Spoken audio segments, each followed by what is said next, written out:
El ruido del restaurante parecía distante cuando volví a la mesa, pero algo había cambiado en el ambiente. Era como si una corriente eléctrica invisible hubiera pasado por ahí mientras estaba afuera. Mi hijo Daniel estaba metido en el celular, evitando mi mirada.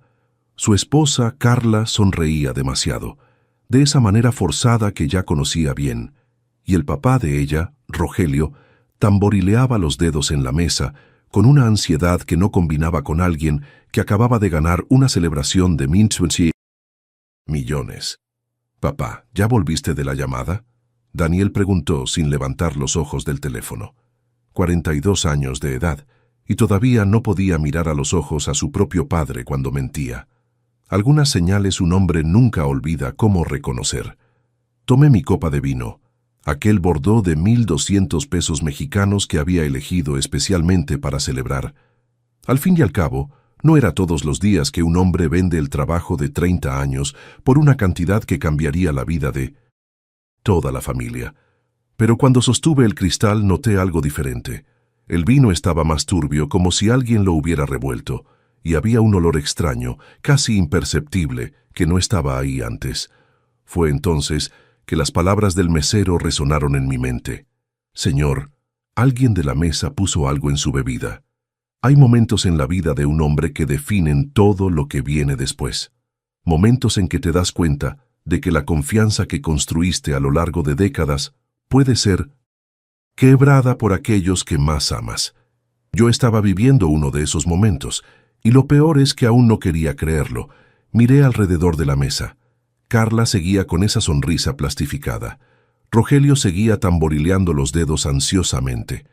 La mamá de Carla, Mónica, revisaba su bolsa con manos temblorosas. Y mi hijo seguía evitando mi mirada como si fuera un extraño. Durante 42 años había protegido a Daniel de todo. Trabajé 16 horas al día para que nunca pasara esa necesidad. Pagué la mejor escuela, la mejor universidad, el primer carro, el enganche del departamento. Y cuando se casó con Carla, abrí mi casa, mi corazón y mi cuenta bancaria para la familia de ella también. Pero en ese momento, sentado en la mesa del mejor restaurante de la ciudad, celebrando la venta de la empresa que construí con sudor y lágrimas, me di cuenta de una verdad que me cortaba por dentro. Para algunas personas, solo vales lo que tienes en la cuenta bancaria. «Un brindis», dijo Rogelio levantando la copa. «Por nuestro querido Ricardo que realizó el sueño de todo empresario». Todos levantaron las copas, menos yo. «Papá, levanta la copa». Daniel finalmente me miró, y vi algo en sus ojos que nunca había visto antes. Prisa, ansiedad, como si estuviera esperando que me tomara luego aquel vino. Fue en ese momento que la ficha cayó completamente. No era paranoia, no era imaginación de hombre de 60 años, era real. Alguien había puesto algo en mi bebida, y por las expresiones alrededor de la mesa, esa persona no estaba sola. ¿Cuántos papás por ahí están sentados en una mesa familiar sin saber que son vistos apenas como un obstáculo entre los hijos y el dinero? ¿Cuántos hombres que trabajaron toda la vida para dar lo mejor a la familia descubren demasiado tarde que criaron no hijos, sino buitres? Me levanté despacio, sosteniendo mi copa. El líquido se balanceó, y pude ver pequeños residuos en el fondo que definitivamente no eran del vino. Mi garganta se secó, pero no de sed. Era el sabor amargo de la traición. «Claro, mijo, vamos a brindar». Pero en vez de llevar la copa a la boca, hice algo que cambiaría todo. Con un movimiento suave, como si fuera un accidente, choqué con la copa de Rogelio y nuestras bebidas se mezclaron en la mesa. «Qué lástima, voy a tener que pedir otra copa», dije, llamando al mesero. «No hace falta, papá». Daniel se levantó rápidamente. «Yo te consigo una copa limpia». «No, mijo, déjame resolver esto yo mismo». Cuando me levanté para llamar al mesero, vi a Carla susurrar algo al oído de su mamá. Vi a Daniel intercambiar una mirada desesperada con su suegro, y fue en ese momento que entendí que estaba solo en esa mesa. Completamente solo. El hombre que había construido una empresa desde cero, que había creado empleos para cientos de familias, que había sido un padre presente y un proveedor incansable, estaba siendo traicionado por la propia familia que juré proteger. Pero aún no sabía cuánto me enseñaría esa noche sobre lo que realmente significa ser un hombre con dignidad. Si ya te sentiste como un cajero automático con piernas para tus propios hijos, quédate conmigo hasta el final de esta historia, porque lo que pasó después de esa cena me enseñó que un padre solo pierde la dignidad cuando acepta ser tratado como banco, no como hombre. Suscríbete al canal para no perderte los próximos relatos. Hay muchos papás por ahí que necesitan oír esto. Antes de continuar, si te gustan relatos reales como este, de historias que muestran que nunca es tarde para que un hombre recupere su valor, suscríbete al canal y activa la campanita, porque aquí no cuento historias de víctimas, cuento historias de hombres que decidieron reaccionar.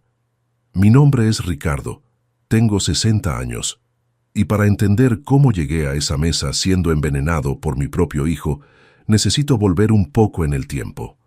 Nací en 1964, en una familia de clase media-baja, en Naucalpan, Estado de México. Mi papá era mecánico, automotriz, mi mamá costurera. Desde chico aprendí que el hombre trabaja, el hombre provee, el hombre no se queja. A los 15 años ya estaba ayudando a mi papá en el taller después de la escuela. A los 18, cuando sufrió el accidente que lo dejó en silla de ruedas, dejé la prepa para trabajar tiempo completo. «Vas a volver a estudiar, mijo», me decía, «cuando las cosas mejoren». Las cosas nunca mejoraron lo suficiente para que yo volviera a estudiar, pero sí mejoraron lo suficiente para que abriera mi propia empresa a los 25 años. Comencé con un taller mecánico en el patio de la casa.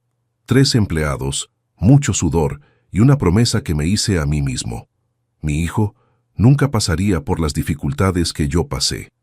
Daniel nació en 1982, cuando tenía 18 años de casado con Marta, mi primera esposa.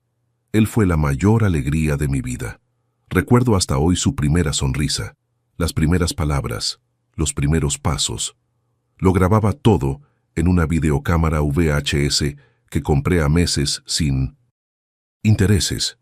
Cuando Daniel tenía 5 años, Marta murió en un accidente de carro. Fue el periodo más difícil de mi vida. De repente, era papá soltero de un niño pequeño, manejando una empresa en crecimiento y tratando de no desmoronarme. Algunas noches dormía en la oficina porque no podía llegar a casa. Daniel se quedaba con mi mamá, que ya tenía más de 70 años. «Papá», me decía cuando llegaba a casa tarde en la noche, «te olvidaste de cenar conmigo otra vez». Cargaba una culpa en el pecho, que pesaba como yunque. Trabajaba para darle todo lo que yo no tuve, pero sentía que estaba perdiendo los momentos más importantes de su infancia. La empresa crecía. De taller mecánico nos convertimos en agencia automotriz. De agencia nos volvimos red de agencias. A los 40 años, tenía 23 sucursales esparcidas por el Estado de México y CDMX. Daniel estudiaba en la mejor escuela privada de la ciudad, tenía maestros particulares, viajaba a Disney World todos los años. «Papá, todos mis amigos tienen papás que juegan fútbol con ellos los fines de semana», me dijo un viernes cuando tenía 12 años. «El sábado jugamos», le prometí. «Solo necesito resolver unos problemas en la sucursal de Toluca». El sábado llegó, y yo estaba en Toluca resolviendo un problema con proveedores. El domingo también. Daniel pasó el fin de semana con el hijo del vecino. Esa fue la rutina por años. Yo prometiendo tiempo, él esperando, y yo siempre ocupado construyendo un futuro mejor para nosotros dos. En mi cabeza, cada hora extra de trabajo era una inversión en el futuro de mi hijo. Cada sábado sacrificado era una garantía de que nunca pasaría necesidad. Cuando Daniel cumplió 18 años, le regalé un departamento de 2 recámaras en Santa Fe. «Para que vivas mientras estudias la universidad», le dije. «Así aprendes a ser independiente».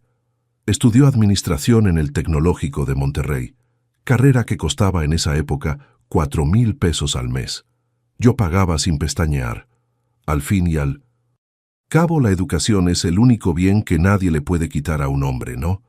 Fue en la universidad donde conoció a Carla, bonita, educada, de familia bien estructurada, como ella misma se encargaba de decir. El papá de ella, Rogelio, era empleado del gobierno jubilado. La mamá, Mónica, nunca había trabajado fuera de casa. Vivían en una casa sencilla en la colonia del Valle, pero tenían ese aire de superioridad que algunas personas cargan como si fuera un título de nobleza. «Papá, quiero presentarte a la familia de Carla», me dijo Daniel cuando empezaron a andar en serio. La cena fue en mi casa. Hice el esfuerzo de contratar un servicio de banquetes, comprar vinos caros, mostrar que mi hijo andaba con una familia que sabía valorar las cosas buenas de la vida. Rogelio pasó toda la noche hablando de los buenos tiempos del sector público y de cómo los empresarios mexicanos no sabían valorar al trabajador. Su hijo tiene suerte de tener un papá que logró construir todo esto, dijo Mónica mirando alrededor de mi casa de 400 metros cuadrados. Suerte no, señora. Trabajo, le respondí. 30 años despertando a las 5 de la mañana no es cuestión de suerte. Claro, claro, concordó con una sonrisa que no llegaba a los ojos. Pero hay gente que trabaja toda la vida y no logra nada. Ahí debería haber percibido la primera señal. Para ellos, yo no era un hombre que había luchado por todo lo que tenía. Solo era alguien que había tenido suerte de volverse rico. Daniel y Carla se casaron en 2008. Fiesta para 300 invitados, luna de miel en Europa, departamento nuevo de regalo. Yo pagaba todo sonriendo, porque así era como un papá debía hacer, ¿no? ¿Darles a los hijos todo lo que nosotros no tuvimos? Los primeros años del matrimonio fueron tranquilos. Daniel trabajaba conmigo en la empresa, aprendiendo el negocio desde abajo. Carla hacía una maestría en psicología, curso que yo pagaba. Vivían en el departamento que yo había regalado. Manejaban carros que yo financié. Viajaban con dinero que yo les daba de mensualidad. «Papá, necesitas conocer mejor a mis suegros», me dijo Daniel un día. «Te admiran mucho». Así fue como Rogelio y Mónica empezaron a frecuentar nuestra familia. Primero eran cenas ocasionales, después fines de semana completos en mi casa de campo en Valle de Bravo. Pronto estaban pasando las fiestas de fin de año con nosotros. «Ricardo, eres como un hijo para nosotros», me decía Mónica. «Nunca tuvimos la suerte de conocer a alguien tan generoso». Generoso. Esa palabra empezó a aparecer mucho en las conversaciones. Era generoso cuando pagaba cenas. Era generoso cuando financiaba los viajes de Daniel y Carla. Era generoso cuando le presté dinero a Rogelio para cambiar el carro. Pero la generosidad implica elección, y yo estaba empezando a percibir que mis elecciones se estaban volviendo obligaciones. En 2015, cuando cumplí 50 años, hice una fiesta en mi casa de campo. 150. Invitados, banda en vivo, fuegos artificiales. Daniel hizo un discurso emocionante sobre cómo yo era un papá maravilloso y un ejemplo de hombre trabajador. «Mi papá me enseñó que el trabajo dignifica al hombre», dijo a los invitados. «Y espero algún día ser la mitad del padre que él fue para mí». Esa noche me sentí realizado. A los 50 años tenía una empresa próspera, un hijo graduado y casado, una familia unida. Pensé que lo había logrado, que todos los sacrificios habían valido la pena. Si hubiera sabido lo que estaba por venir, habría prestado más atención a las expresiones de las caras en esa fiesta, especialmente a la mirada que intercambiaron Rogelio y Carla cuando Daniel habló sobre herencia durante el discurso. Hay cosas que un papá solo percibe cuando ya es demasiado tarde. Las primeras señales empezaron de forma tan sutil que un hombre ocupado como yo ni se dio cuenta. Era 2016 y la empresa estaba pasando por la mayor crisis de la historia por culpa de la recesión. Estaba trabajando 18 horas al día para mantener los empleos de los trabajadores y no cerrar ninguna sucursal. «Papá, ¿me puedes prestar 15,000?» Daniel me preguntó un martes cualquiera, mientras yo revisaba hojas de cálculo en la oficina. «¿Para qué, mijo?», Carla quiere hacer un curso de especialización en España. Es una oportunidad única. 15,000 pesos, en una época en que estaba cortando gastos en casa para mantener la empresa funcionando. Pero era mi hijo, era el futuro de su esposa. Transferí el dinero el mismo día. Es préstamo de verdad, papá, te lo devuelvo antes de que termine el año. Diciembre llegó.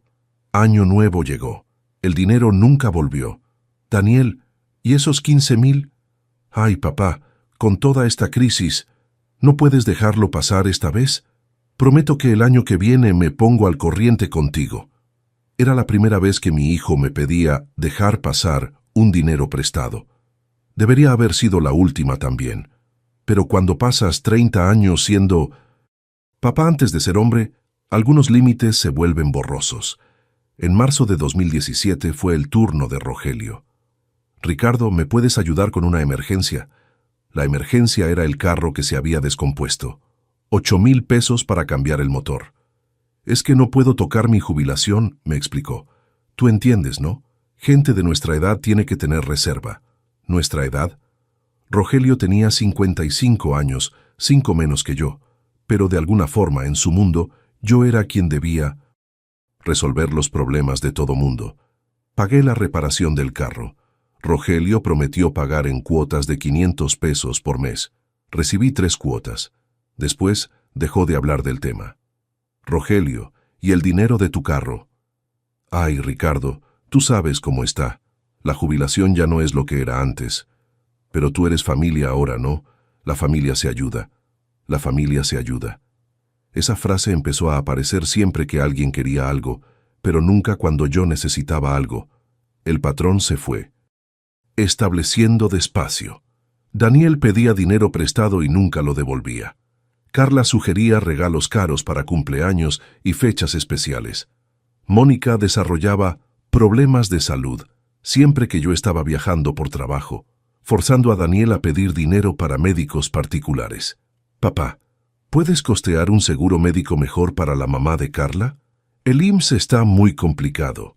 600 pesos al mes para el seguro médico de Mónica. 1,000 más para el de Rogelio. Es temporal, me aseguró Daniel. Solo hasta que se organicen financieramente. 3 años después yo seguía pagando los seguros, pero los pedidos financieros eran apenas la punta del iceberg. Lo que realmente dolía eran las señales de falta de respeto que empezaron a aparecer. En 2018, en mi cumpleaños número 54, llegué a casa después de un día agotador y encontré a Daniel, Carla y los suegros viendo televisión en mi sala. Hola, papá. Se me olvidó avisarte. Vinieron a cenar aquí hoy. Hoy es mi cumpleaños, Daniel. Es cierto, felicidades, papá. Podemos pedir unas pizzas para celebrar. Pizza. En mi cumpleaños, mientras yo pagaba restaurantes caros para ellos toda la semana. No te preocupes, Ricardo, dijo Rogelio sin levantar los ojos de la televisión. El cumpleaños es solo un día más. Lo importante es que la familia esté reunida. Reunida en mi casa, comiendo mi comida, viendo mi televisión de paga que costaba 200 pesos al mes. El cambio de comportamiento después de que Daniel se casó fue gradual pero consistente. Antes me llamaba todos los días para platicar. Después del matrimonio, solo llamaba cuando necesitaba algo. Bueno, papá. Hola, mijo, ¿cómo estás? Bien. Oye, ¿puedes depositar 2,000 en mi cuenta? Se pasó la tarjeta de crédito de Carla. Daniel, ¿no quieres venir acá a la casa para platicar? Ay, papá, hoy no se puede. Prometimos salir con los papás de Carla. Pero sí depositas, ¿verdad? Es urgente. Urgente era siempre la palabra cuando se trataba de dinero. Nunca era urgente verme, almorzar conmigo o simplemente conversar sin necesitar nada. El Día del Padre de 2019 fue un parteaguas. Papá, desafortunadamente no vamos a poder almorzar contigo el domingo, me llamó Daniel el viernes antes del feriado. ¿Por qué? ¿Pasó algo? No, es que los papás de Carla organizaron un almuerzo especial y sería feo que no fuéramos. ¿Y yo? ¿Tú? Ay, tú entiendes, ¿no? Ellos están más grandes, más sensibles con estas cosas de fechas especiales, más grandes. Rogelio tenía 57 años, Mónica tenía 55, yo tenía 55 también, pero, aparentemente, yo era más joven cuando convenía y más grande cuando no convenía. Está bien, mijo, nos vemos otro día. Gracias, papá. Eres el mejor. Ay, y si puedes depositar 300 pesos para Carla. Quiere llevar un regalo especial para su mamá. Pasé el día del padre solo, almorzando un sándwich, viendo fútbol, tratando de entender cuándo me había convertido en el papá que solo servía para dar dinero. Traté de platicar con Daniel sobre eso algunas veces. Mijo, siento que nuestra relación cambió. Antes platicábamos más. Papá, te estás poniendo paranoico. Es que ahora tengo una familia que cuidar, ¿no? Responsabilidades de adulto. Responsabilidades de adulto que incluían llamarme cada semana para pedir dinero. Daniel, ¿crees que podríamos establecer algunos límites? Como un monto mensual que los ayudo, en vez de estos préstamos constantes. ¿Límites, papá? ¿Estás bien? La familia no tiene límites. Tú siempre dijiste eso. La familia no tiene límites. Era verdad. Siempre dije eso.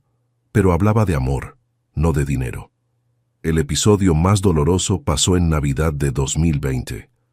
Papá, este año vamos a pasar Navidad en casa de los papás de Carla, me avisó Daniel en diciembre. ¿Cómo que? Siempre pasamos Navidad aquí en casa.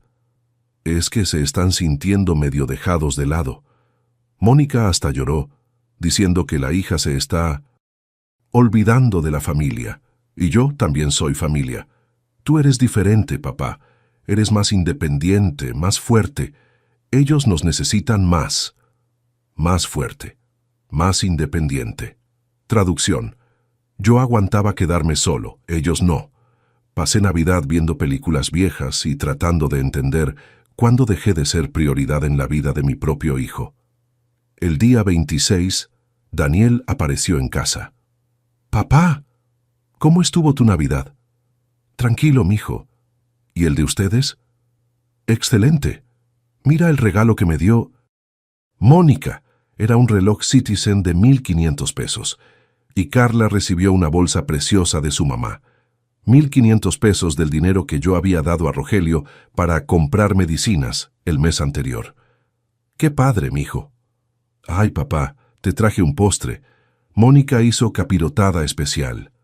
Era un pedazo pequeño de capirotada en un tupper desechable.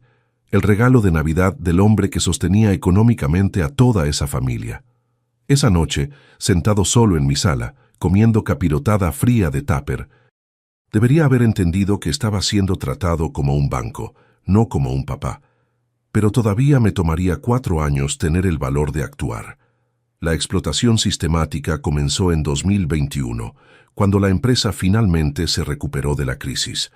Los pedidos de dinero, que antes eran ocasionales, se volvieron semanales.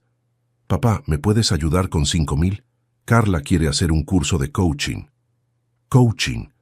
Carla ya había hecho cursos de terapia holística, constelaciones familiares, programación, neurolingüística y auriculoterapia. Todos pagados por mí. Todos esenciales para su desarrollo personal y profesional. «Daniel, ¿cuántos cursos necesita hacer?» «Papá, la educación nunca es de más. Tú siempre dijiste eso. 5,000 pesos transferidos esa misma tarde. 2 semanas después. Papá, ¿puedes depositar 2,500? El carro de Carla necesitaba cambiar las llantas. Llantas. En el carro que yo había regalado 2 años antes. Una semana después. Papá, ¿puedes ayudar con 1,000? ¿200? Rogelio tiene problema en los dientes.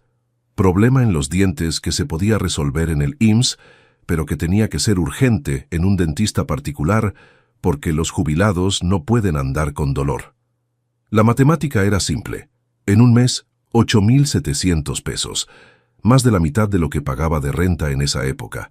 Pero el dinero era solo parte del problema. La parte que realmente dolía era el gaslighting, término que aprendí años después, cuando finalmente busqué ayuda psicológica. «Papá, andas muy raro últimamente», me dijo Daniel cuando cuestioné el 10º pedido de dinero en 2 meses. ¿Raro cómo? No sé. Tacaño. Contando moneditas. No es tu estilo. Tacaño. Yo, que había financiado toda su vida, estaba siendo tacaño por cuestionar pedidos constantes de dinero. Daniel, en 2 meses me han pedido más de 15,000 pesos. ¿No crees que es mucho? ¿15,000? Papá, estás exagerando. Y aunque fuera, no es como si te fueras a quedar en la miseria por... Eso. No es como si me fuera a quedar en la miseria, como si mi dinero fuera inagotable, como si no tuviera gastos, preocupaciones o necesidades. El aislamiento social empezó de forma sutil. Papá, hoy no vamos a poder ir a tu cumpleaños, me llamó Carla directamente, cosa que raramente pasaba. Daniel está mal del estómago. Al día siguiente, vi en sus redes sociales fotos de una carne asada en casa de Rogelio. Daniel aparecía sonriendo, claramente sin ningún problema de salud. Cuando lo confronté. Papá, ¿estás stalkeando las redes sociales de la familia? ¿Qué onda? Stalkeando. Yo estaba stalkeando por ver las fotos públicas de mi nuera en Instagram. Daniel, ustedes mintieron. Dijeron que estabas enfermo. Estaba medio indispuesto. Luego me sentí mejor. Ya no podía cambiar los planes de mi suegro, ¿no? Ya había comprado carne para todos. Carne comprada con el dinero que yo había dado la semana anterior para emergencias médicas. La manipulación psicológica fue escalando gradualmente. Siempre que cuestionaba algo venía la respuesta estándar. Papá, te estás volviendo muy desconfiado. Eso no es normal para un hombre de tu edad. Normal para un hombre de mi edad. Como si cuestionar abusos fuera síntoma de senilidad. Ricardo, necesitas relajarte, me dijo Mónica en una cena dominical. El hombre que trabaja mucho se vuelve paranoico. Mi papá era así, paranoico. Porque notar patrones de explotación era paranoia. El proyecto de la casa de playa empezó en 2022. Papá, estuvimos pensando, ¿qué tal si remodelamos esa casa de Valle de Bravo? Poner una alberca, ampliar un poco. La casa de Valle de Bravo era donde yo pasaba los fines de semana para descansar, mi refugio personal. ¿Para qué remodelar, Daniel? Para que la familia esté más unida, imagínate, pasamos los fines de semana todos juntos, los niños pueden jugar en la alberca. ¿Qué niños? Daniel y Carla no tenían hijos. Los nietos de Mónica, papá, los hijos de la hermana de Carla, sería padrísimo para que tuvieran un lugar para pasar las vacaciones. Remodelar mi casa de playa para que los sobrinos de mi nuera pasaran vacaciones. ¿Cuánto costaría esa remodelación? ¡Ay, no mucho! Unos 80,000 para hacerlo bien. 80,000 pesos. No mucho en su cabeza. Daniel, 80,000 pesos es mucho dinero. Papá, es inversión. Va a revalorizar la propiedad. Inversión que yo haría para que otras personas la usaran. Rechacé la remodelación. La primera vez que dije no a un pedido grande. A partir de ahí el trato cambió completamente. Las visitas, que ya eran raras, pararon casi completamente. Daniel dejó de llamarme para platicar. Carla no me saludaba más en las pocas ocasiones en que nos encontrábamos. Papá, estás muy egocéntrico últimamente, me dijo Daniel cuando lo confronté sobre el distanciamiento. ¿Egocéntrico? Sí, solo piensas en ti. La familia se trata de dar, no de recibir. La familia se trata de dar, no de recibir. Como si yo no hubiera dado 30 años de vida dedicados exclusivamente a él. El episodio más humillante pasó en mi cumpleaños número 58. Daniel, ¿van a venir a cenar aquí a la casa el sábado? Ay, papá, el sábado ya tenemos compromiso. Es mi cumpleaños. Ya sé, papá, pero es que Rogelio organizó una carne asada de despedida para su hermano. Sería muy feo que no fuéramos. ¿Y el domingo? El domingo Carla tiene cita con el terapeuta. Cita con terapeuta que yo pagaba. Daniel, es mi cumpleaños. Una vez al año. Papá, te estás poniendo muy dramático. El cumpleaños es solo una fecha. Nos vemos cualquier día de estos. Cualquier día de estos que nunca llegaba. Pasé mi cumpleaños solo, de nuevo. El lunes, Daniel me llamó. Papá, ¿puedes depositar 4,000? Carla quiere hacer un viaje de retiro espiritual. Retiro espiritual. En el fin de semana de mi cumpleaños al que no pudieron venir porque tenían compromisos ineludibles. Daniel, ustedes no pudieron venir a mi cumpleaños porque estaban ocupados, pero ahora quieren dinero para viajes. Papá, una cosa no tiene nada que ver con la otra, y te estás poniendo muy mezquino por una fecha. Mezquino. Yo estaba siendo mezquino por querer la presencia de mi hijo en mi cumpleaños. Fue en esa época que empecé a notar un patrón específico. Solo recibía llamadas cuando necesitaban dinero. Hice una prueba. Me quedé 3 semanas sin contestar las llamadas de Daniel. Cuando finalmente contesté, «Papá, ¿por qué no contestas mi teléfono?» Estaba ocupado, mijo, ¿cómo estás? Bien, pero oye, necesito platicar algo importante contigo. Importante. Código para necesito dinero. ¿Qué pasó? Carla está con unos problemas familiares y necesita viajar a Guadalajara. ¿Puedes ayudar con los boletos de avión? Como 2,000 pesos. 3 semanas sin hablar conmigo y lo primero que mencionaba era dinero. Daniel, ¿podemos vernos para platicar? Papá, está medio apretado ahorita, pero sí depositas, ¿verdad? Es urgente. Urgente. Siempre urgente. ¿Cuándo era dinero? Nunca urgente verme. La soledad masculina es algo específico que ninguna mujer entiende completamente. Es diferente de la soledad femenina. El hombre no le llama a la amiga para desahogarse. El hombre no llora en el hombro de la vecina. El hombre no busca grupo de apoyo. El hombre se aguanta. El hombre aguanta. El hombre resuelve solo. A los 58 años, estaba más solo que nunca. Trabajaba 12 horas al día, volvía a una casa vacía, cenaba viendo televisión y dormía pensando en cuándo me convertí en apenas un proveedor financiero para las personas que más amaba. Los fines de semana eran los peores. Despertaba el sábado por la mañana sin tener a nadie para llamar. Daniel siempre estaba ocupado con la familia de Carla. Los pocos amigos que tenía se habían alejado a lo largo de los años. Yo siempre estaba muy ocupado trabajando para mantener contacto. El domingo era peor aún. El silencio de la casa parecía gritar. A veces manejaba hasta el centro comercial solo para ver gente, pero volvía a casa sintiéndome aún más solo. La presión arterial empezó a subir. El médico me recetó medicamentos para la ansiedad. Estás estresado, Ricardo. Necesitas relajarte, salir más, divertirte. ¿Divertirme cómo? ¿Con quién? ¿Con el hijo que solo me hablaba cuando necesitaba dinero? Fue en una de esas tardes de domingo que finalmente admití para mí mismo. Había criado un hijo que me veía apenas como un banco. Y peor, yo había permitido que eso pasara. La familia de Carla no me respetaba, porque nunca había exigido respeto. Daniel no me valoraba porque siempre estuve disponible. Siempre dije sí. Siempre resolví todos sus problemas. Había confundido ser un buen papá con ser un papá que nunca dice no. Y la cuenta de esa confusión estaba llegando. El momento exacto de claridad vino un miércoles de marzo de 2024, a las 3:47 de la tarde. Estaba en la oficina revisando contratos cuando sonó mi teléfono. Era Daniel. «Bueno, papá, necesito 15,000 urgente». Sin saludo, sin pregunta sobre cómo estaba, directo al grano. ¿Para qué, Daniel? Carla quiere abrir una clínica de terapias alternativas. Es una oportunidad única. Hay un local bueno en Polanco que está disponible ahora. 15,000 pesos para otro proyecto de Carla. Después de los cursos, las terapias, los viajes de desarrollo personal, ahora era una clínica. Mijo, 15,000 pesos es mucho dinero. Papá, es inversión.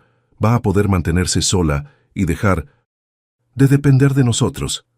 Depender de nosotros, como si ella dependiera de nosotros y no solo de mí. Daniel, ya me han pedido más de 40,000 pesos solo este año. Creo que... Papá, ¿estás contando el dinero que le diste a tu propio hijo? ¿Qué onda? Fue en esa frase que algo se rompió dentro de mí. No fue enojo, no fue tristeza, fue una claridad fría, matemática, definitiva. Daniel, Voy a pensar en eso y te doy una respuesta. Está bien, pero no te tardes mucho, ¿eh? El local se puede ir. Colgué el teléfono y me quedé viendo por la ventana de la oficina. Allá abajo, en la calle, un hombre de mi edad ayudaba al hijo a cargar unas cajas dentro de un carro. Platicaban, se reían. El hijo le dio una palmada en el hombro al papá. El papá sonrió. ¿Cuándo fue la última vez que Daniel puso su mano en mi hombro sin estar pidiendo algo? Fue en ese momento que entendí. Yo no era papá de Daniel. Yo era el banco de Daniel. Tomé una hoja de papel y empecé a hacer cuentas. En los últimos 3 años había dado a ellos dineros prestados nunca devueltos, 78,000 pesos. Seguros médicos de la familia de Carla, 21,600 pesos. Regalos obligatorios, 15,000 pesos. Cenas y viajes que yo pagaba, 32,000 pesos. Emergencias diversas, 19,000 pesos. Total, 165,600 pesos en 3 años. 165,600 pesos, más que un carro 0 kilómetros, más que el enganche de un departamento. Para personas que no podían ni pasar una tarde conmigo sin pedir dinero. Y lo peor, no, era por el dinero, era por lo que el dinero representaba. Me había convertido en un objeto, un medio para un fin, un hombre cuya única utilidad era la cuenta bancaria. Esa noche, en vez de ir directo a casa, fui a un bar cerca de la oficina. Pedí una cerveza y me quedé observando a la gente. Había algunos hombres de mi edad ahí, solos también.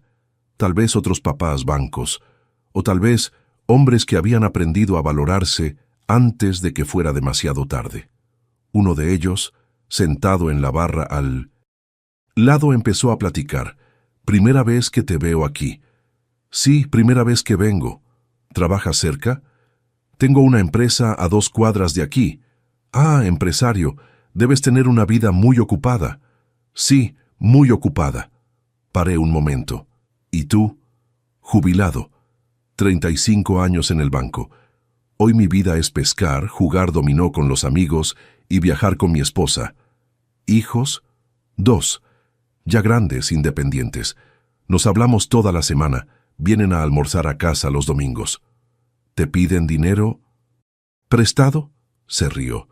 «Órale, si pidieran, se los daría. Pero nunca piden. Los criaron para ser independientes». Los criaron para ser independientes. Daniel fue criado para ser dependiente. De mí. ¿Cómo lograste eso? Desde chicos les enseñé. El dinero del papá no es dinero gratis. Es dinero prestado con plazo para devolver, y si no devolvían, no prestaba más. ¿Y si se enojaban? Se enojaban, pero aprendían. Preferí lidiar con su enojo cuando eran chicos que con su falta de respeto cuando fueran adultos. Volví a casa esa noche con una decisión formada en la cabeza. Iba a investigar exactamente cómo se estaba usando mi dinero, e iba a tomar una actitud. Empecé el jueves siguiente. Tomé todos los estados de cuenta de los últimos 6 meses y empecé a cruzar fechas. Cuando había dado dinero para emergencia médica de Mónica, ella había subido foto de un viaje a Cuernavaca el mismo fin de semana. Cuando había dado dinero para reparación del carro de Rogelio, Carla había subido foto de una bolsa nueva de 1,000 pesos. Mi dinero estaba financiando lujos mientras yo recibía historias de necesidad. Pero la investigación reveló algo peor. Durante un almuerzo de negocios, encontré por casualidad a Fernando, que trabajaba en el registro público cerca de donde Carla había rentado el local para la clínica. Platicamos sobre inmuebles comerciales en la zona. «Curioso que menciones eso», comentó. El otro día una muchacha fue a registrar un contrato de renta de local comercial. Carla algo. Dijo que estaba casada con el hijo de un empresario rico que iba a pagar todo. «¿Carla cómo?» «Carla Silva. Bonita, como de 35 años. Era ella. Mi nuera estaba usando mi nombre y mi reputación como garantía de negocios que yo ni sabía que existían». El sábado siguiente, decidí pasar por la zona de la tal clínica. Encontré un local pequeño con un letrero. «Espacio Luz, Terapias Integrales, Carla Silva». La clínica ya estaba funcionando, con equipos caros, decoración, Sofisticada, sala de espera con aire acondicionado. 15,000 pesos para rentar un local se habían convertido en una clínica completa de 50,000 pesos. Y yo ni sabía que ya estaba funcionando. Esperé en una cafetería del otro lado de la calle. En 2 horas vi entrar a 3 clientes, todas mujeres de clase media alta, manejando carros del año. Carla estaba cobrando 200 pesos por sesión de constelación familiar cuántica, terapia que había aprendido en un curso de fin de semana que yo pagué. Estaba facturando bien, muy bien, pero seguía pidiendo dinero a mí cada semana. El lunes llamé a Daniel. «Papá, ¿cómo estás?» «Bien, mijo. Oye, pasé por la clínica de Carla el sábado». Silencio del otro lado. «¿Tú pasaste por ahí?» «Pasé. Está bonita, bien montada. Debe haber costado bastante más que 15,000 pesos. Es que surgió una oportunidad de comprar unos equipos usados. Daniel, ¿de dónde sacaron el resto del dinero?» «¿El resto?» «Para montar una clínica. De esa manera debe haber costado por lo menos 50,000 pesos. Yo di 15. ¿De dónde salieron los otros 35? Silencio largo. «Papá, nosotros conseguimos un financiamiento». «¿Con qué garantía? Ustedes no tienen ingresos comprobables suficientes para un financiamiento de ese tamaño». «Papá, ¿por qué nos estás investigando? ¿Qué paranoia es esta?» «Paranoia». De nuevo la misma palabra. «Daniel, quiero saber cómo se está usando mi dinero». «¿Tu dinero?» «Papá, tú diste ese dinero. Se volvió nuestro dinero». «Nuestro dinero». Dinero que yo había sudado para ganar se volvió nuestro en el momento que lo transferí. Daniel, necesitas ser honesto conmigo. ¿Cómo consiguieron el resto del dinero? Papá, te estás volviendo muy invasivo. Nosotros somos adultos, sabemos cuidarnos. Entonces ya no necesitan ayuda financiera, ¿verdad? Si saben cuidarse. No es eso lo que quise decir. Es exactamente eso lo que quisiste decir, Daniel. O son independientes, o necesitan ayuda. No pueden ser las dos cosas. Papá, te estás poniendo muy radical. Radical. Cuestionar inconsistencias era ser radical. Colgué el teléfono sabiendo que había tocado un nervio, y decidí investigar más a fondo. El miércoles, fui hasta el registro público donde trabajaba Fernando. Con la excusa de estar buscando un inmueble comercial en la zona, pedí ver contratos recientes de arrendamiento. El contrato de la clínica de Carla estaba ahí. Renta de 4,500 pesos al mes, con 3 meses de depósito. Avalista: Ricardo Silva, empresario, RFC. Mi número. Habían falsificado mi firma como avalista de un contrato de arrendamiento comercial sin consultarme. Falsificación de documento. Delito federal. Me senté en una banca de la plaza frente al registro público y traté de procesar eso. Mi propio hijo había usado mi identidad criminalmente para garantizar negocios de su esposa. ¿Y si la clínica salía mal? ¿Y si no podían pagar la renta? Yo sería el responsable legal de una deuda de una empresa que ni sabía que existía. Fue en ese momento que entendí. Ya no se trataba de falta de respeto. Se trataba de un delito. Volví a la oficina y llamé a mi abogado. «Ricardo, esto es falsificación de documento. Es delito. Puedes presentar una denuncia». ¿Contra mi propio hijo? «Ricardo, eres víctima de un delito. El hecho de que el criminal sea tu hijo no cambia la naturaleza del delito». Pasé el resto de la semana pensando. Denuncia criminal contra Daniel significaría destruir nuestra relación definitivamente. Pero no hacer nada significaría aceptar ser víctima para siempre. El viernes por la noche tomé una decisión. No iba a presentar denuncia. No todavía. Pero iba a actuar. Pasé el fin de semana elaborando un plan. No era un plan de venganza. Era un plan de recuperación de mi dignidad. Primero iba a documentar todo. Cada transferencia, cada pedido, cada inconsistencia. Segundo, iba a confrontar a Daniel con evidencias concretas. Darle una oportunidad de explicarse y cambiar. Tercero, si no cambiaba, me iba a alejar completamente. Y si cambiaba, la relación continuaría, pero con reglas claras. El domingo por la noche llamé a Daniel. «Papá, qué bueno que llamaste. Te queríamos invitar a una cena especial». «¿Cena especial?» «Sí, para celebrar. Carla consiguió una propuesta para vender un tratamiento especial a un grupo de empresarios. Si sale bien, va a ser buen dinero». «Daniel, necesito platicar contigo sobre algo serio». «Claro, papá, pero...» «Puede ser en la cena. Vamos al Pujol, ese restaurante que te gusta». «Pujol, el restaurante de 1,000 pesos por persona que yo siempre pagaba. ¿Quién va a estar en esa cena?» «Yo, Carla, Rogelio, Mónica, toda la familia reunida». Toda la familia reunida, para comunicarme que la clínica estaba yendo bien, pero aún necesitando mi dinero para funcionar. «Está bien, Daniel, vamos a cenar». «Perfecto, papá. ¿Y puedes ayudar con los gastos de la cena? Es que queremos celebrar bien». «Ayudar con los gastos de la celebración del éxito de ellos». «Claro, mijo, yo pago la cena». Colgué el teléfono sabiendo que esa sería la última cena que pagaría para ellos por mucho tiempo. Pero antes quería ver hasta dónde eran capaces de llegar. La cena estaba programada para el jueves en Pujol. Pasé los 3 días preparando mi estrategia. No se trataba de confrontación, se trataba de revelación. Quería que supieran exactamente lo que yo sabía, antes de tomar cualquier decisión. Llegué al restaurante a las 8 en punto. Ya estaban ahí, en una mesa para 6 personas. «Papá, qué bueno verte». Daniel se levantó para saludarme. Hacía cuánto tiempo que no demostraba entusiasmo genuino para verme. ¿Desde cuándo ese entusiasmo estaba directamente relacionado con el hecho de que yo estaba pagando la cuenta? «Ricardo, tienes cara de quien vendió la empresa», bromeó Rogelio. «Te ves radiante, radiante». Claro que estaba radiante en sus cabezas. Al fin y al cabo, empresa vendida significaba dinero en 1920. «El banco». «Papá, cuéntanos, ¿cómo fue la venta?», preguntó Carla, más interesada de lo que había estado en cualquier conversación conmigo en los últimos años. «Fue bien, muy bien, la verdad».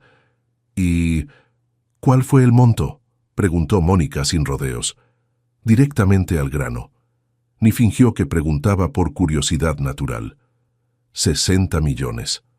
El silencio en la mesa fue absoluto. Hasta el ruido del restaurante pareció parar por un segundo. «¿60 millones?», repitió Daniel despacio. «Así es». «Papá», Daniel tragó saliva. «¿Tú eres millonario?». «Ahora sí». Vi las miradas que intercambiaron. Rogelio le guiñó a Mónica. Carla tocó discretamente la mano de Daniel. Era como ver hienas planeando el ataque. «Papá, esto es increíble. Te lo mereces», dijo Daniel, pero sus ojos estaban calculando. ¿Y ahora? ¿Te vas a jubilar?» «Sí. Finalmente voy a poder vivir sin preocuparme por el dinero». «Sin preocuparse por el dinero», repitió Rogelio, saboreando las palabras. «Debe ser bonita». «Esa sensación. Es liberador», respondí. «No tener que contar cada peso, poder ayudar a quien necesita sin sacrificarse». «Hablando de ayudar», empezó Carla, pero Daniel la cortó con una mirada. «Deja que disfrutemos el momento, amor. Después platicamos de esas cosas». Esas cosas. Código para planes de cómo sacarle dinero al papá millonario. La cena continuó con ellos haciendo planes para mí. Viajes que debería hacer, casa que debería comprar, carro que merecía tener. «Papá, deberías comprar un penthouse en Santa Fe», sugirió Daniel. «Uno bien grande para que toda la familia se reúna». «Toda la familia, incluyendo a ellos, obviamente».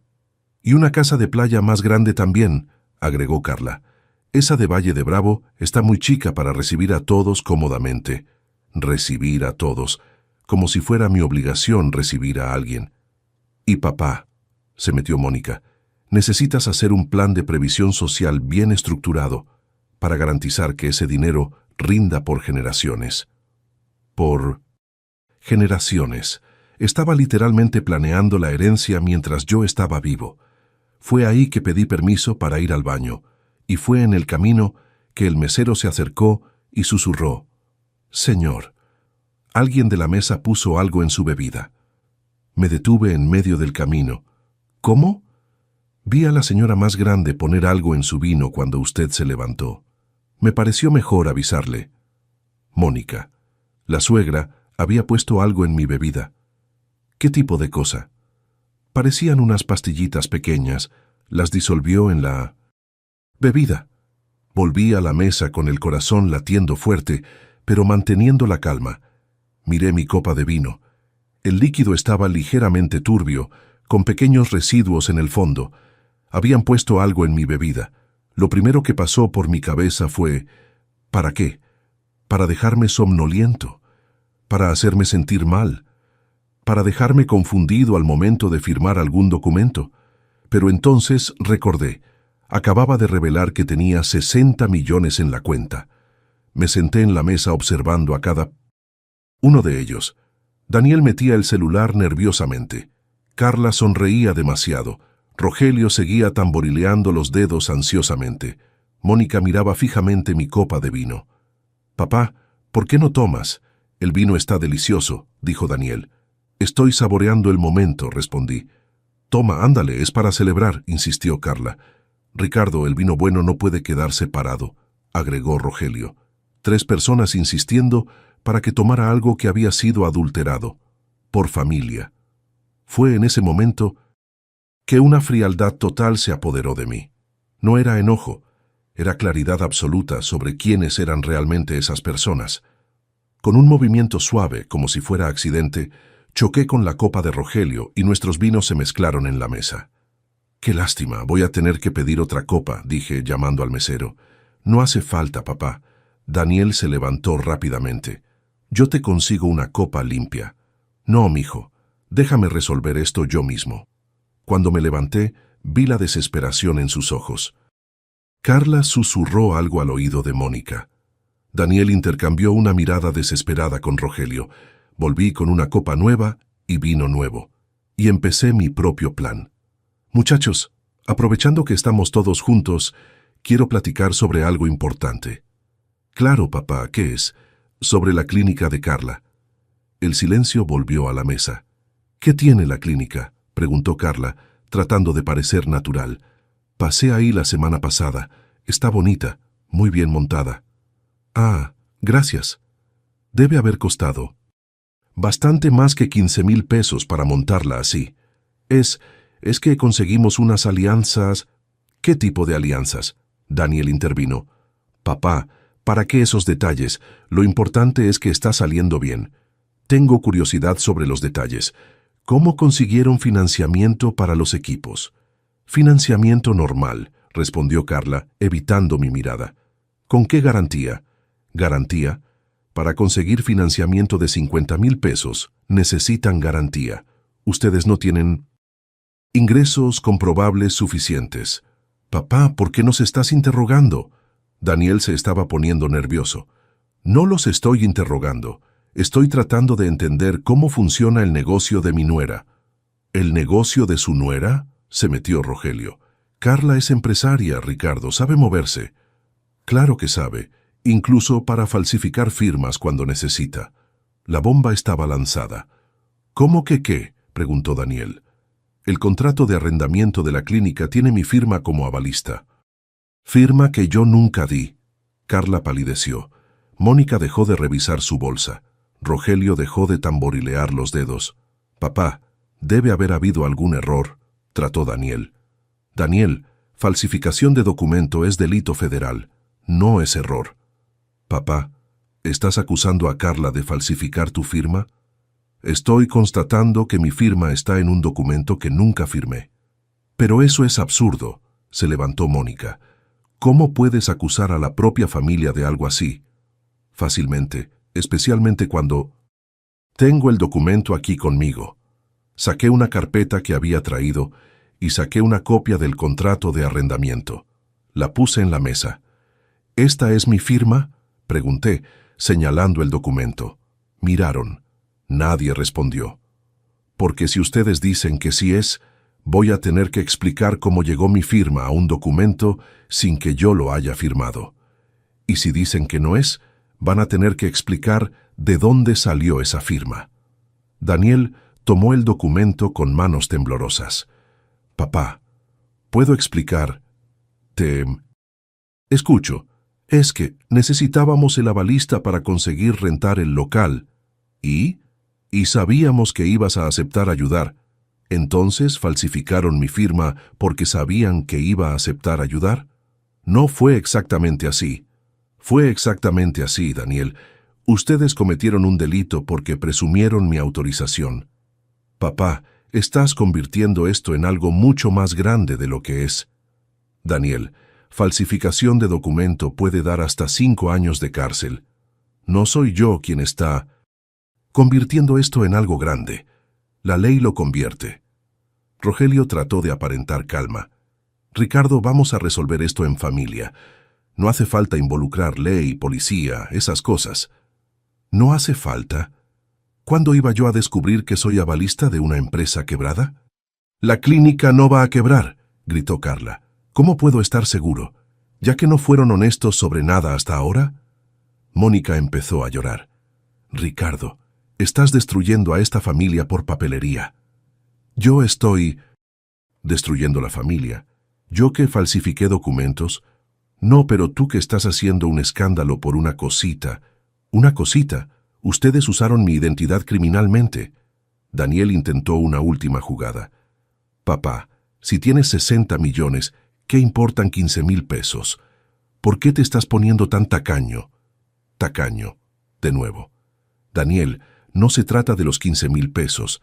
Se trata de que ustedes mintieron, falsificaron mi firma, me trataron como banco por años. ¿Cómo banco? Carla. Fingió indignación. Nosotros te queremos. ¿Me quieren? Me levanté y saqué otra carpeta. Entonces voy a hacer una prueba del cariño de ustedes. Saqué una hoja de la carpeta. Era una tabla detallada. En los últimos 3 años, ustedes me pidieron exactamente 165,640 pesos. Esto está documentado aquí, con fechas y comprobantes. Puse la tabla en la mesa. ¿Se acuerdan de alguno de esos pedidos? ¿Se acuerdan para qué era cada dinero? Silencio total. No se acuerdan, ¿verdad? Porque para ustedes era solo dinero gratis, pero para mí eran horas de trabajo, sudor, sacrificio. Papá, empezó Daniel. No terminé. Ahora voy a hacer una pregunta, y quiero respuesta honesta. ¿Cuántas veces me llamaron en los últimos 6 meses sin ser para pedir dinero? Se miraron. ¿Cuántas veces me invitaron a almorzar, cenar o simplemente platicar sin ser porque yo estaba pagando la cuenta? Nadie respondió. ¿Cuántas veces se acordaron de mi cumpleaños sin que yo tuviera que recordarles? Mónica dejó de llorar. El silencio se estaba volviendo incómodo para ellos. ¿Saben por qué no pueden responder? Porque no me ven como papá, como persona, como hombre. Me ven como fuente de ingresos. Eso no es cierto, protestó Daniel. No es cierto. Entonces, ¿por qué pusieron medicina en mi bebida hoy? La pregunta cayó como bomba. ¿Qué medicina? Tartamudeó Daniel. El mesero me avisó que alguien puso algo en mi vino, y viendo a ustedes ahora, me doy cuenta de que no fue por accidente. Mónica se desplomó en la silla. Ricardo, ¿la señora puso qué en mi bebida? Era solo para que te relajaras. ¿Relajarme? Para que estuvieras más receptivo a nuestras ideas. ¿Qué ideas? Carla habló por primera vez en varios minutos. Queríamos platicar sobre inversiones, para que no desperdicies todo ese dinero. Inversiones que ustedes iban a administrar. Tenemos unas ideas buenas. Claro que tienen. Por eso me drogaron la bebida, para que estuviera más receptivo a darles mi dinero. Me levanté de la mesa. Ustedes son lo peor que hay en el ser humano, ambiciosos, mentirosos, manipuladores, y yo fui cómplice de esto durante años. Papá, no te vayas así. Daniel se levantó. Me voy. Y ustedes van a pagar la cuenta de esta cena, con el dinero de la clínica que está yendo tan bien. Papá, no tenemos dinero. ¿No tienen? ¿Pero la clínica no estaba saliendo bien? ¿Carla no estaba facturando bien? ¿Qué es? Está complicado. Está complicado porque mintieron sobre eso también, ¿verdad? La clínica está quebrando e iban a usar mi dinero para salvarla. Salí del restaurante dejándolos en la mesa, con una cuenta de 800 pesos y la certeza de que su fuente de ingresos acababa de secarse definitivamente. En el estacionamiento llamé a mi abogado. Ricardo, son las 11 de la noche. Mañana temprano quiero que prepares una notificación extrajudicial y quiero que hagas un reporte por falsificación de documento. ¿Contra tu hijo? Contra cualquiera que falsificó mi firma. Volví a casa sabiendo que había declarado la guerra, pero por primera vez en años no me sentía culpado por eso. Los primeros días fueron los más difíciles, no porque extrañara a ellos, sino porque un hombre de 60 años no está acostumbrado a recomenzar la vida social desde cero.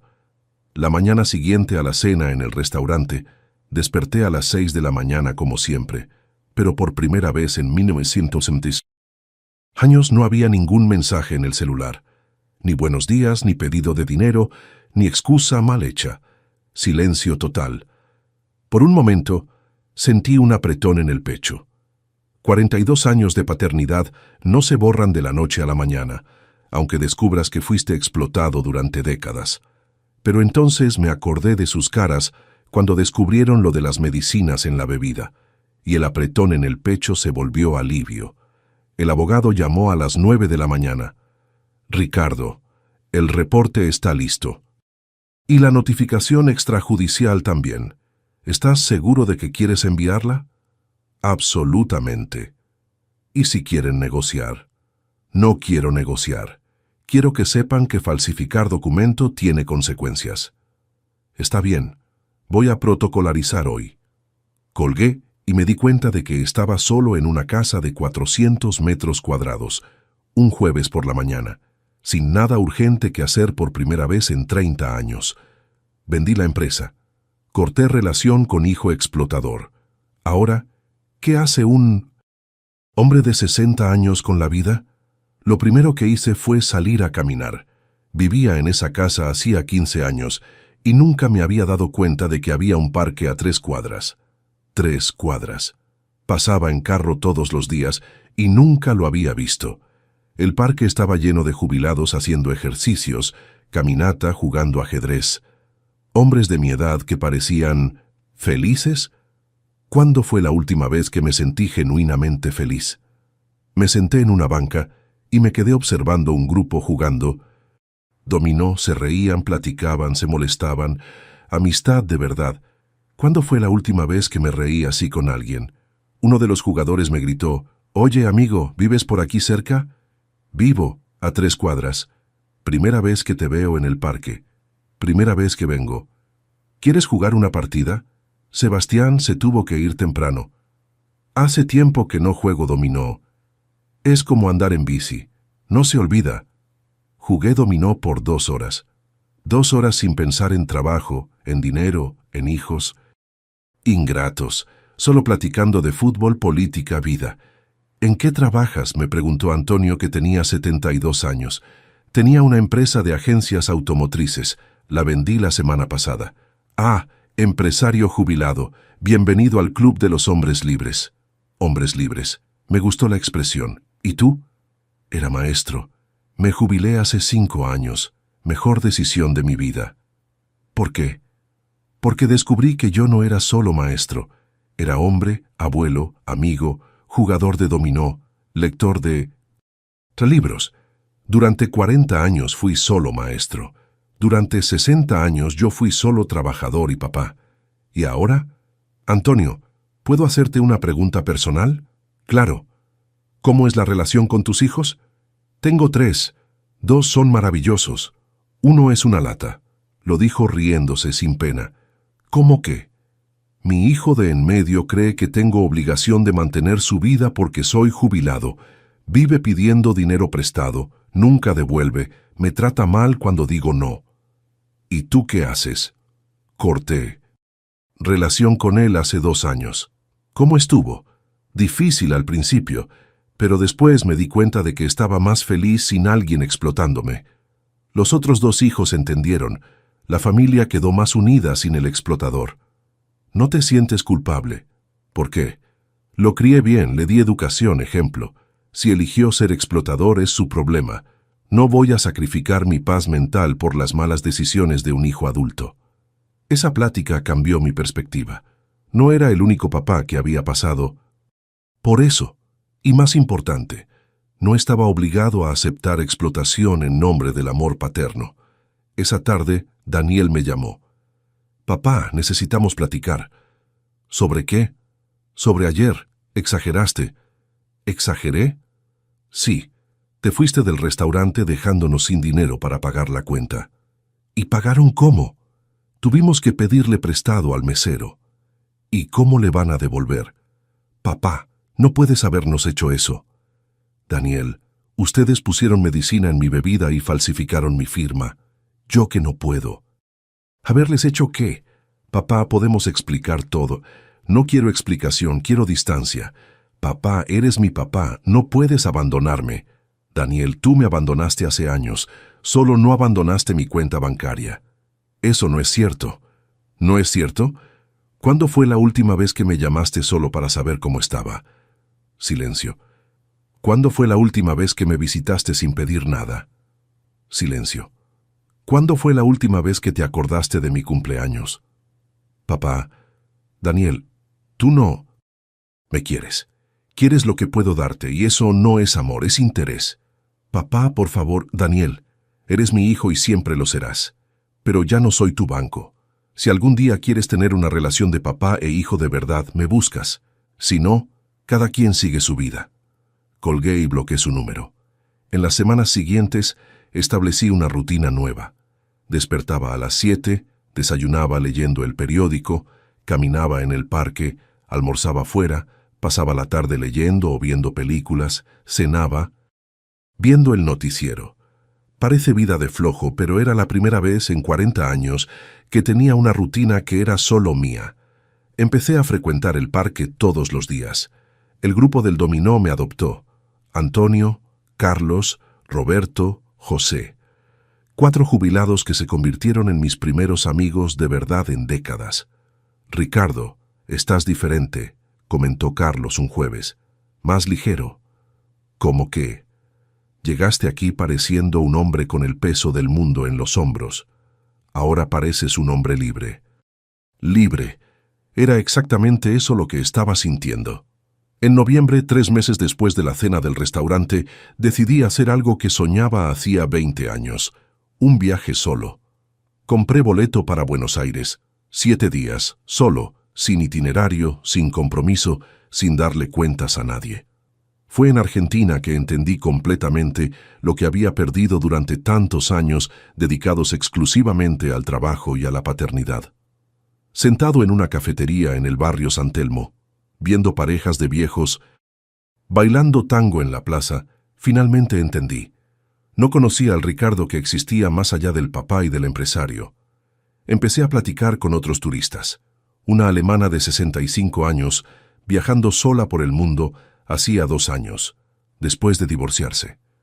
Un estadounidense de 70 años que decidió conocer Sudamérica después de que los hijos salieron de casa. ¿Qué hacías antes de jubilarte?, me preguntó la alemana. Trabajaba y cuidaba a mi hijo. ¿Y ahora? Ahora no sé. ¡Qué delicia! Sonrió. A los 60 años puedes descubrir quién eres de verdad. Volví de Argentina con una certeza. Quería descubrir quién era el Ricardo más allá del papá y del empresario. Volví a México y me inscribí en un curso de historia del arte. Siempre tuve curiosidad, pero nunca tiempo. En una clase sobre Renacimiento italiano, la maestra preguntó, ¿alguien puede decirme qué caracteriza un renacimiento? ¿El renacimiento de algo que estaba muerto?, respondió una alumna. Exacto, pero a veces no. Es que estaba muerto. A veces solo estaba dormido, esperando las condiciones correctas para florecer. Yo estaba renaciendo. A los 60 años, en diciembre, 6 meses después de la cena, recibí una llamada de un número que no conocía. Bueno, papá, soy yo. Estoy llamando del teléfono de Carla. Era Daniel. ¿Qué quieres? Papá, Necesito platicar contigo, en persona. ¿Sobre qué? Sobre todo. Sobre cómo te traté, sobre lo que pasó. Daniel, no tengo interés en platicar.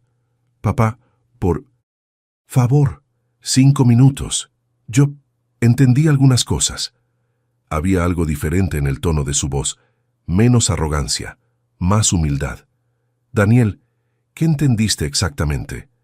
Que fui un hijo horrible, que te exploté, que te traté mal. Y quiero pedir perdón, y quiero tratar de ser un mejor hijo. ¿Por qué? ¿Qué cambió? La clínica quebró. Carla me dejó. Los papás de ella dejaron de hablarme después de que descubrieron que cortaste relación. Y yo me quedé solo. Solo. Como yo estuve por años, mientras ellos me explotaban. ¿Y entonces? Y entonces me di cuenta de que perdí al único hombre que realmente se preocupaba por mí. Daniel, no perdiste a un hombre que se preocupaba por ti. Nunca valoraste a un hombre que se preocupaba por ti. Papá, ¿puedes darme una oportunidad? Me quedé en silencio pensando. Daniel, si te doy una oportunidad, va a ser con condiciones. ¿Qué condiciones? Primero, nunca más me vas a pedir dinero prestado. Si necesitas ayuda, vas a pedirla como favor, explicando el motivo y sabiendo que puedo decir no. Está bien. Segundo, me vas a tratar como papá, no como banco. Eso significa llamadas para platicar, visitas para matar la nostalgia, presencia en las fechas importantes. De acuerdo. Tercero, vas a resolver la situación de la firma falsificada. Vas al registro público, firmas los papeles correctos, quitas mi nombre del contrato fraudulento. Ya resolví eso, papá, la semana pasada. Y cuarto, cualquier desliz, cualquier mentira, cualquier intento de manipulación, y corto relación definitivamente. Entendí, papá. Daniel, no estoy haciendo esto porque necesite de ti. Lo estoy haciendo porque creo que las personas pueden cambiar. Pero si no cambiaste de verdad, vas a descubrir que yo cambié. Y el nuevo Ricardo no acepta falta de respeto. Papá, cambié. Prometo. Las promesas son palabras, Daniel. Voy a creer en actitudes. Acordamos un almuerzo para la semana siguiente. Un almuerzo donde cada uno pagaría su cuenta. La víspera del encuentro llamé a Antonio. Antonio, estoy nervioso. ¿Por qué? Voy a almorzar con mi hijo mañana, primera vez en 6 meses. ¿Y quieres que salga bien? Quiero, pero no a cualquier costo. Ricardo, aprendiste a valorarte. Eso no va a cambiar porque tu hijo volvió. Si cambió de verdad, qué bueno. Si no cambió, ya sabes qué hacer. Es cierto. ¿Te acuerdas de lo que platicamos sobre hombres libres? Me acuerdo. Hombre libre no acepta cadenas, aunque sean cadenas doradas. Fui al almuerzo sabiendo exactamente quién era. Un hombre de 60 años que había aprendido a valorarse. Un hombre que había descubierto que la vida feliz no depende de hijos agradecidos o cuenta bancaria gorda. Depende de autorrespeto. Y autorrespeto, a los 60 años, finalmente lo tenía. Hoy, un año después de esa cena en el restaurante, estoy sentado en la terraza de mi casa nueva en Puerto Vallarta, viendo el mar, tomando un café que preparé yo mismo, sin prisa, sin presión, sin nadie, exigiéndome nada. Daniel y yo nos reconciliamos, pero con una diferencia fundamental. Ahora nuestra relación tiene límites claros y respeto mutuo. Me llama 2 veces por semana, solo para platicar. Me visita 1 vez al mes, sin pedir nada. Y cuando necesita ayuda financiera, lo que pasó 2 veces este año, me busca con humildad, explica la situación, acepta cuando digo no. Carla nunca más apareció. Rogelio y Mónica también desaparecieron completamente. Era lo que esperaba. Gente interesada solo se acerca cuando hay interés. La clínica de ella quebró en 3 meses. El contrato fraudulento fue cancelado después de que Daniel asumió la responsabilidad y regularizó todo. Él pagó las deudas trabajando como chofer de Uber. Le hizo bien aprender el valor del dinero sudado. Pero esta historia no es sobre Daniel, es sobre mí. sobre cómo un hombre de 60 años descubrió que nunca es tarde para aprender a valorarse. Durante 40 años, confundí ser un buen papá con ser un papá que nunca dice no. Confundí amor con permisividad. Confundí generosidad con falta de límites. Aprendí que educar hijo no es dar todo lo que pide, es enseñar el valor de las cosas, incluyendo el valor del propio papá. Aprendí que familia que solo aparece cuando necesita dinero no es familia, es sociedad comercial disfrazada. Aprendí que el hombre tiene que valorarse primero para ser valorado por otros, y que autorrespeto no es egoísmo, es necesidad. La vida en Puerto Vallarta me trajo cosas que no sabía que existían. Despierto cuando quiero, camino en la playa todas las mañanas, juego dominó con jubilados que se volvieron amigos verdaderos, leo libros que siempre quise leer, viajo a lugares que siempre quise conocer, y principalmente descubrí aficiones. A los 61 años aprendí a tocar guitarra. Siempre quise aprender, pero no tenía tiempo. Ahora toco música ranchera en la terraza mientras veo el atardecer. Aprendí a cocinar. Durante 40 años comí comida de restaurante o comida congelada. Ahora preparo mis propios platillos, a mi tiempo, a mi manera. Aprendí a pescar. Todos los sábados por la mañana voy a la bahía con mi grupo de pesca. 5 jubilados que descubrieron que la amistad masculina, después de los 60, es una de las mejores cosas de la vida. Y aprendí que soledad y solitud son cosas completamente diferentes. Soledad es estar rodeado de gente que no te valora. Solitud es estar solo y en paz contigo mismo. Pero la lección más importante que aprendí fue sobre el tiempo. Durante décadas creí que estaba perdiendo tiempo, si no estaba produciendo, trabajando, resolviendo problemas de otros. Descubrí que el tiempo que dedicas a ti mismo no es tiempo perdido, es tiempo invertido en tu calidad de vida. Ahora sé que un hombre de 60 años tiene por lo menos 20 años buenos por delante. 20 años para vivir como siempre quiso. 20 años para ser quien siempre quiso ser. 20 años para hacer lo que siempre quiso hacer. Pero solo si tiene valor de dejar atrás a quien no lo valora, aunque sea familia. La reconciliación con Daniel me enseñó otra lección importante. Las personas pueden cambiar, pero solo cuando enfrentan las consecuencias de sus actos.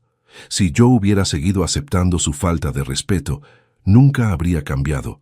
A veces, alejarse de alguien que amas es el mayor acto de amor que puedes hacer, porque fuerza a esa persona a crecer. Daniel, hoy es un hombre mejor, trabaja honestamente, se mantiene solo, me trata con respeto. Pero solo se volvió ese hombre porque dejé de aceptar que fuera el hombre anterior. Si estás escuchando esta historia y te reconoces en ella, quiero decirte algo. No es tarde para recomenzar. No importa si tienes 50, 60, 70 años. No importa si sacrificaste décadas de tu vida por personas que no te valoran. No importa si crees que ya estás muy viejo para cambiar de vida. Yo empecé a vivir de verdad a los 60 años. Y fue la mejor decisión que tomé en 6 décadas de vida. Mereces respeto, mereces consideración, mereces ser tratado como ser humano, no como cajero automático. Y si las personas más cercanas no pueden darte eso, tal vez sea hora de encontrar personas que puedan, porque soledad mala es estar con quien no te valora. Soledad buena es estar solo sabiendo tu valor. La vida no se acaba a los 60. Para muchos hombres, la vida solo empieza a los 60, cuando finalmente aprendes a decir no, cuando finalmente estableces límites, cuando finalmente te valoras. Hoy viendo el mar de Puerto Vallarta, sé quién soy. Ricardo, 61 años, jubilado, pescador aficionado, aprendiz de guitarra, lector de libros, hombre libre. Y por primera vez en décadas, soy feliz. Si mi historia tocó tu corazón, quiero saber de dónde estás viendo. Escribe aquí en los comentarios tu ciudad, tu estado o hasta tu país. Déjame saber que este mensaje llegó hasta ti. Y si conoces algún papá que está aceptando menos de lo que merece, comparte este video, porque hay muchos hombres que necesitan entender que valorarse no es egoísmo, es necesidad. Si este relato te hizo reflexionar, deja un comentario contando de dónde estás viendo. Escribe también lo que sentiste oyendo esta historia. Cuéntame, ¿ya necesitaste poner límites con hijos adultos? Y si esta historia te hizo pensar, deja tu like y suscríbete al canal para seguir acompañando historias reales de hombres que eligieron su dignidad. Porque aquí no contamos historia de víctima, contamos historia de recomenzo. Un abrazo desde Puerto Vallarta. Y recuerda, construiste mucho más que una familia. Construiste un hombre que merece respeto. ¿Cuántas veces nosotros, los hombres, nos tragamos la falta de respeto en nombre de la paz familiar? ¿Cuántos papás están financiando su propia humillación? Aprendí a los 60 años que un hombre no necesita aceptar migajas de quien recibió un banquete de oportunidades, que ser papá no significa ser explotado, y que nunca, pero nunca, es demasiado tarde para que un hombre se levante. La verdadera paternidad no es dar todo lo que el hijo pide, es enseñar al hijo a valorar a quien da, y a veces para enseñar valor necesitas mostrar que tienes valor, aunque duela, aunque sea difícil, aunque sea a los 60 años, porque la dignidad no tiene fecha de caducidad.